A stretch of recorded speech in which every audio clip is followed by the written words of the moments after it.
Hey, what's up, everybody? It's your boy H Money, and I'm about to give you my short guide, my lighthearted short guide to being on disability. If you have watched any of my other videos, you know that I'm currently on disability because I have what you could call adhesive disease. So I've had several major surgeries for small bowel obstructions, several major surgeries, small bowel resections, and because of chronic symptoms, because of those, I am currently on disability and having a tough time. So what I thought I would do is just kind of share some tips to my fellow people out there that are dealing with any kind of issues that have you at home not working and on disability.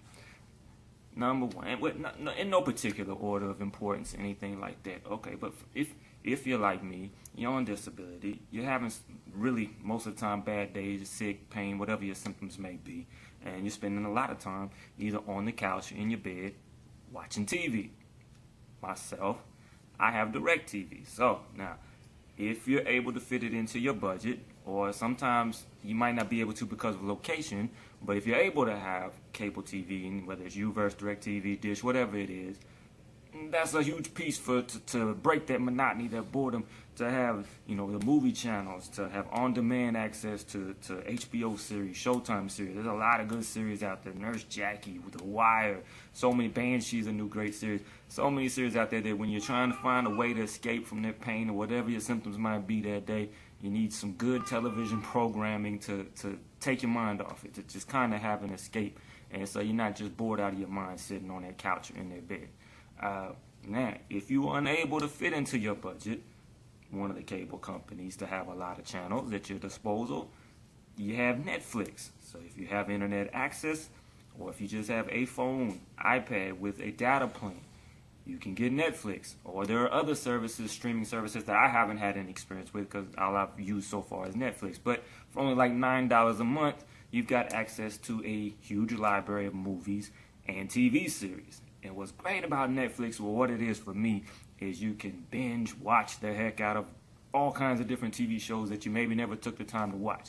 And you don't have to worry about commercials. You don't have to worry about waiting till that next week. It's right there. Something big cliffhanger on one episode. Boom, you just hit the button and you're watching the next episode. I mean, me and my wife watched two seasons of The Killing in like 2 weekends. I mean, we just glued to the TV. Great series if you got Netflix.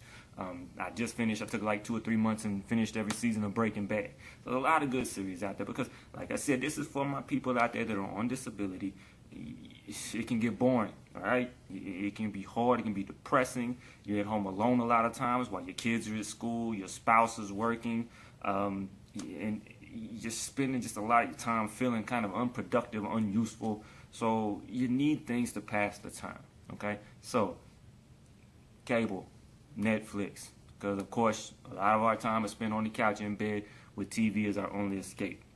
Now, when I do feel well getting up and getting out to the house, one of my favorite trips is to half-price books. Now, this is just a store that buys used books, used movies, used music, things like that.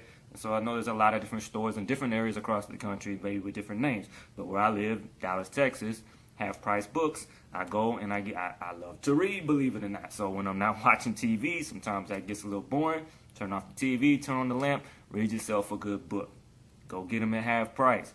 Then plus you can get used movies as prices as low as $2 or $3. So, even with cable, I got DirecTV, I have Netflix. Even with all of that huge library of movies, between the two of them, they don't have every movie out there. So there's maybe movies that you just, I never took the time to watch that one. Or just an older movie that you haven't seen in a while that, you know what, man, I've been wanting to watch that again. Or you just want to share something from your childhood that you used to love with your children, and which I do all the time. Like I just recently got Bad News Bears and shared that with my youngest son.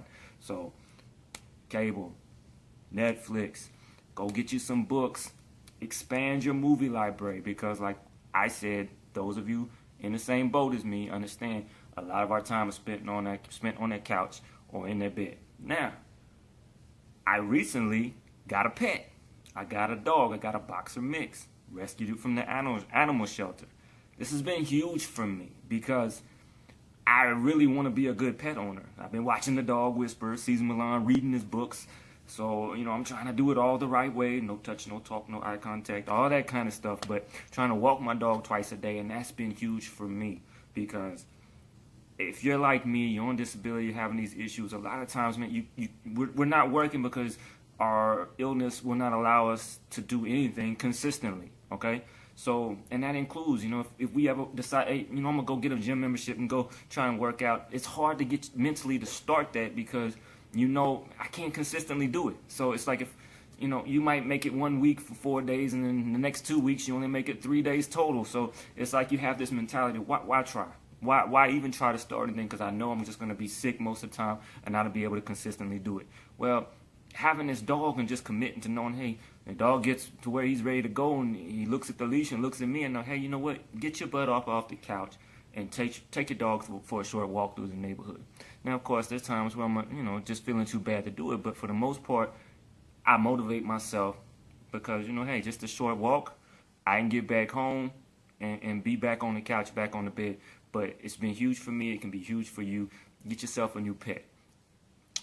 Another thing, find some type of hobby to get you out the house. And this is not only just for you individually. This is for your loved ones. Whether it's a friend that you live in, roommate, girlfriend, boyfriend, spouse, children. Nobody wants you to be home all the time, especially when you were working 5 days a week for most of your life like I was. And then now I'm at home every single day. Now, for me, I love the time to be able to, be it wherever I need to be from my kids. When they come home, I'm here, spending all day with my wife. I love that availability, but my wife doesn't care for it as much as I do. So you need to make yourself scarce sometimes because I've had my wife tell me that, I just need that time. And I can relate because I can remember there's nothing like when you've had a hard day's work and you just want to come home, you just want to veg out and relax and recuperate. And you can really enjoy that time when there's nobody else in the house.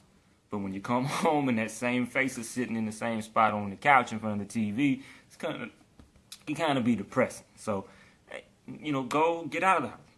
Go watch a movie at the theater. Go walk through the mall with the old folks. Whatever it may be. Just find something that when you're able to, when you feel well, to get yourself out of the house, get away.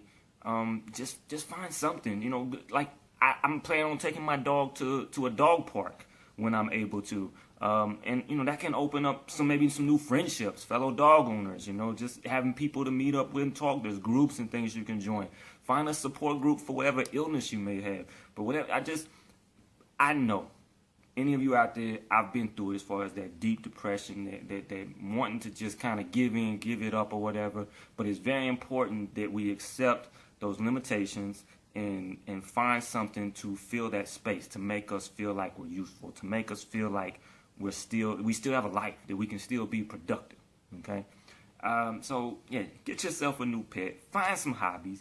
Expand your movie library. Netflix. Read some books.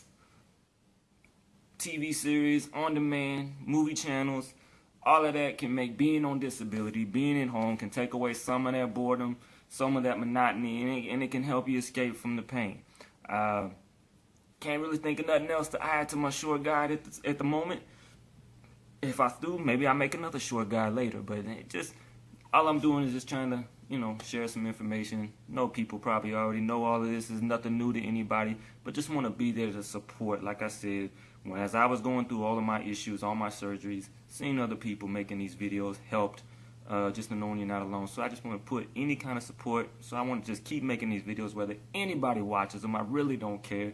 Doesn't matter. I care, but if nobody watches them, that's fine. That's how I meant to say that. So I'm going to be still here and be putting these videos out, and hope you guys maybe benefit from just hearing a supportive voice and to just know somebody is there, fighting these kind of issues with you and going through the same things, and just giving you some support, advice, positivity. That's all I'm trying to do. So I'm going to end it like I always do with God bless and peace.